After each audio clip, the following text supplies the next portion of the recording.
É porque ele tá lembrando que antes do Hitler ter se tornado chanceler alemão, ele cumpriu pena, né? Foi inclusive na cadeia que ele escreveu o livro dele lá, o Minha Luta. Só que a história do Hitler, ela não tem relação com a história do Bolsonaro, gente. As pessoas costumam tentar comparar o Hitler com o Bolsonaro por causa de serem personagens vistos como personagens cruéis, mas o Hitler, ele tinha uma visão de direita, que era uma visão em favor da Alemanha. Ele não tinha uma visão de entregar a Alemanha, por exemplo, para uma potência como a Inglaterra, ou França, ou os Estados Unidos. Já o Bolsonaro, ele governou o Brasil como um Herodes. Então é melhor, se a gente tiver que comparar, a gente não comparar nunca o Bolsonaro com o Hitler, porque o Bolsonaro, ele nunca teve uma intenção boa com o Brasil. O Hitler teve uma intenção boa com a Alemanha, apesar de toda a merda que ele fez. O Mussolini teve uma intenção boa com a Itália, apesar de toda a merda que ele fez. O Bolsonaro não. O Bolsonaro já chegou pensando, olha, eu quero estar no poder e se para isso for preciso entregar o sangue do povo brasileiro, eu entrego. E aí ele foi um vira-lata, um entreguista, e não um governante de direita ou nazista, como normalmente é bonito, né? Chamar o Bolsonaro de fascista, de nazista, porque todo mundo gosta de escutar essa comparação, mas no Léo Quadrado eu gosto sempre de fazer uma distinção, porque eu gosto que esses termos sejam compreendidos, até para as pessoas não compararem, por exemplo, o Trump com o Bolsonaro. Não tem comparação nenhuma. O fato de que os dois são personagens esdrúxulos na fala não significa que os dois têm para os países a mesma intenção, né? O Trump tinha a intenção de levar o emprego de volta para os Estados Unidos.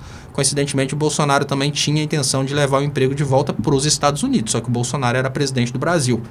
Então, é bem diferente uma coisa da outra. É bom sempre esclarecer isso, que a gente vai no calor, usa os termos e não sabe exatamente, né, os reais significados. Mas eu concordo, eu não sei, o Bolsonaro acho que está pior do que Hitler, né? Pior do que Hitler. Um dos primeiros vídeos que eu fiz sobre esse tema, Camila, foi exatamente isso. Jamais, lá atrás, 2016 por aí, jamais comparem Bolsonaro com Hitler. Bolsonaro é muito pior do que Hitler. E tá no meu canal, vídeo de 2016. Eu explico exatamente isso. Olha, enquanto o Hitler ele fez toda a bobagem que fez porque ele queria a hegemonia da Alemanha, o Bolsonaro já começou fazendo uma proposta do brasileiro ser vira-lata e ficar submisso aos Estados Unidos. Então o Bolsonaro é muito pior que o Hitler, não dá para comparar.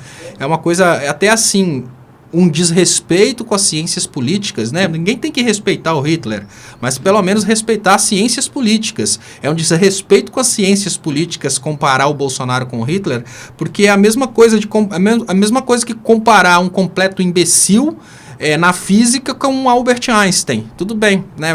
Mas você está querendo dizer que o Hitler foi bom? Não, gente. A teoria que fez a bomba nuclear veio do Einstein, né? Então todo mundo tem o seu lado negativo aí, mas em termos de inteligência não dá para comparar um completo imbecil terraplanista com o Albert Einstein. Não dá para comparar o Hitler, que teve toda uma visão desenvolvimentista. Tira a parte da guerra, pensa no Hitler governando a Alemanha. Durante o tempo que ele estava governando era crescer a indústria, a Alemanha desenvolvendo. Bolsonaro nunca teve essa visão para o Brasil. O Bolsonaro já pegou o Brasil com a visão Brasil agro. Vamos acabar com esse negócio de indústria, o Brasil vai ser agro e nós não temos que fazer nada aqui não, porque nós não temos condições de fazer nada. Tem que ser tudo lá de fora. Então, assim, não dá para comparar. Pessoas, elas não conseguem diferenciar a governança humana do Hitler, que foi péssima, que foi uma coisa que não tem nem o que discutir, né? Um genocida, com a questão administrativa. Então, quando você pensa no Hitler como um cara, como chefe da Alemanha, vamos esquecer a parte relacionada à guerra. Como que ele governou? Para o desenvolvimento da Alemanha, para a Alemanha crescer a indústria, para acabar com a inflação que estava corroendo a Alemanha. Já o Bolsonaro, quando ele pensou no Brasil, como que ele governou? Diminuiu o valor do real para a indústria brasileira quebrar e o agroexportador vender em dólar, né? Gerou trabalho escravo no Brasil, o brasileiro parou de comer. É completamente diferente a visão de um do outro. Agora, se o Hitler partiu para um extremismo, que hoje a gente vê muito, hoje a gente consegue entender o que o Hitler está fazendo, porque o Netanyahu está fazendo a mesma coisa. Se o Hitler partiu para aquele extremismo louco lá, de dominar tudo, matar todo mundo, isso aí não se confunde com o trabalho administrativo e o trabalho dele pró-Alemanha. O Bolsonaro nunca foi pró-Brasil. O Bolsonaro nunca governou para o brasileiro. Ele sempre governou contra o brasileiro. Já o Hitler governou para o povo alemão. Tem um momento em que os traumas dele de infância lá, né, que ele era neto de judeu, não foi... O Hitler era neto de sionista e não foi reconhecido, por isso passou várias dificuldades na vida e se vingou dessa forma. Pronto. Então essa vingança dele aí foi a bobagem dele, vamos dizer assim. Mas, tirando essa vingança dele, ele fez um governo voltado ao desenvolvimento. Bolsonaro não fez um governo voltado ao desenvolvimento. Não dá nem para comparar uma coisa com a outra. Olha, é bem legal falar qual que é a diferença de igreja e seita. Igreja é aquilo que algumas pessoas convencionam chamar de igreja. Seita é toda a fé comungada por um pequeno número de pessoas que não tenham o poder de promovê-la à igreja. Porque vamos imaginar o seguinte, se existe a liberdade religiosa, vamos imaginar que de uma hora para outra eu quero montar a religião do Clips Laranja. E a partir de agora nós vamos orar por Clips Laranja. É liberdade religiosa. Ninguém pode chamar de seita de adoração do Clips Laranja. Mas, como fazem normalmente as igrejas maiores, elas se sentem no direito de decidirem o que é religião e o que é seita. A partir do momento em que determinada religião começa a ameaçar os interesses econômicos ou os interesses de poder das religiões que hoje controlam, né, são as neopentecostais e a igreja, obviamente a igreja católica, o que eles fazem é começar os pejorativos, né? Nas igrejas neopentecostais é tudo do Satanás, na igreja católica é chamar de seita. Mas não existe na prática uma diferença entre religião ou seita, porque o primeiro nome que o cristianismo tomou lá atrás, no começo histórico do cristianismo, foi uma seita judaica. Eles eram vistos como uma seita dentro do judaísmo. Por que de uma hora para outra passou a ser religião cristã? Por que o judaísmo não é uma seita? Então, é uma forma de desvalorizar a outra religião. De uma forma muito simples, é mais ou menos assim. Se você é da religião que eu aceito, é religião. Se você é de uma religião muito rica que eu não posso contestar, é religião. Se é uma religião menor um pouquinho, que eu posso estigmatizar, e ninguém vai brigar comigo, não vai ter força para bater de frente, eu chamo de seita.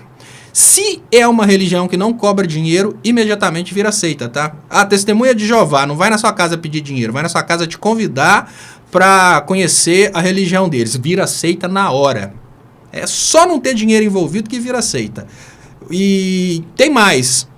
Não sei se você sabe, os muçulmanos, eles têm uma cultura que é o contrário da cultura dos neopentecostais. Neopentecostal é assim, você tem que dar o seu dinheiro para a igreja porque 10% do que você ganha já é de Deus. Então você não pode nem tocar, você já entrega para a igreja. Já os muçulmanos, eles têm uma cultura que é assim, olha, Deus me agraciou e eu nasci rico, por isso eu vou manter uma igreja. Aí o cara, né, o sheik que nasceu rico, ele monta uma igreja, ele compra comida para quem vai na igreja. Então, no lugar de você ir para a igreja e levar seus 10%, você vai para a igreja, volta com a barriga cheia depois de ir para a igreja. E aí, o que eles fazem, né, com o pessoal que faz isso? Chamam de homem-bomba. Né? Então, são vários os níveis de estigmatização. Se você não cobra nada, testemunha de Jeová, não cobra nada, é seita. Se você, no lugar de cobrar, você oferece alguma coisa, vem cá que você vai ser bem recebido, e ainda vou te dar um lanchinho, você sai daqui, vai comer uma amêndoa, sei lá o que. Aí é homem-bomba. Então, o estigma, ele está mais ou menos de acordo com o interesse financeiro do estigmatizador. Se você está ferindo muito o interesse financeiro de quem coloca a denominação, aí vira seita. Se você está ferindo demais mesmo o interesse financeiro de quem coloca o estigma, aí vira terrorismo e homem-bomba. O que faz algumas serem religiões e outras serem seitas? Por que usar o termo seita? Vamos imaginar do Santo Daime. Por que é seita ou religião do Santo Daime?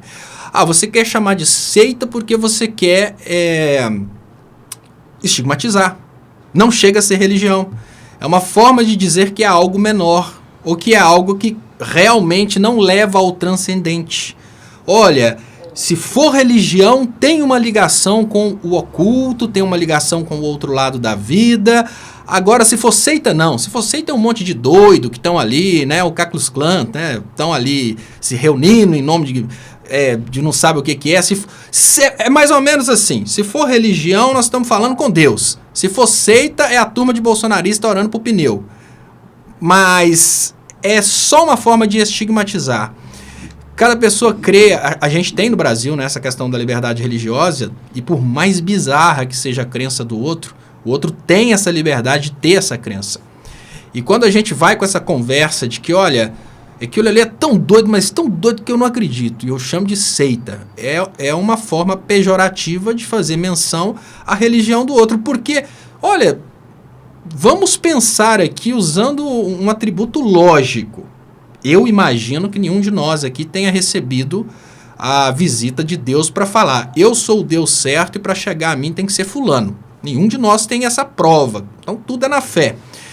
E se a gente tiver, a maioria do povo, todo mundo, é Cristo que leva a Deus e etc, é Cristo que leva a Deus, e no final das contas, tá lá na hora do juízo final, junta 50 pessoas do lado do Henri Cristo, aquele doidão lá que fica aparecendo, a gente fica rindo dele, e ele fala, é só eu que levo ao Pai, e é ele. A gente não tem certeza. Por mais que possa parecer engraçado, quando a gente começa a usar a palavra seita, a gente está cometendo, ainda que de forma inconsciente, e ainda que com boas intenções, eu quero proteger as pessoas para que elas não caiam nas mãos daqueles loucos. Isso é intolerância religiosa. Não tem seita. É religião e pronto. Se for seita, é a minha, que agora virou seita Pix, que antes era seita cheque. Mas cheque não está dando certo, agora é seita Pix. Vocês podem entrar na minha seita, não tem dogma nenhum.